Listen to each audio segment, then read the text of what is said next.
दोस्त का वाक़या है जो मैं उसी की ज़बानी आपको सुनाने लगा हूँ। मेरा दोस्त अली है, उसने बताया कि जब बारिश होती है तो मैं अक्सर अपना बिस्तर उठा के छत पर सोने के लिए चला जाता था, क्योंकि मैं उसका सोने का मज़ा ही कुछ और है।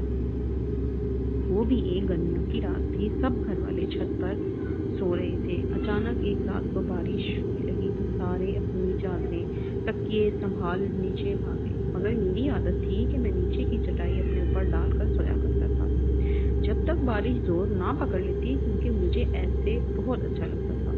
इस रात भी सारे घर वाले नीचे चले गए और मैं अकेला चटाई डाले सोता था।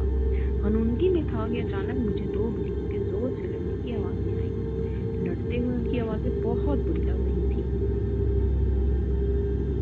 वो लड़ते हुए छत की चारदीवारी पर दौड़ रही थी और इतनी भयानक आवाज़ थी कि लग रहा था मेरा जिगर फट जाएगा। इनकी रोने की आवाज़ें सुनकर मैं बेचैन हो गया और जाग गया। पहले सोचा कोई जूता उठाकर उनको भगा दूं, फिर सोचा कि मैं अंधेरे में जूता कहाँ ढूंढूंगा। थोड़ी देर बाद खुद ही लड़कर थक जाएंगी तो चली जाएंगी।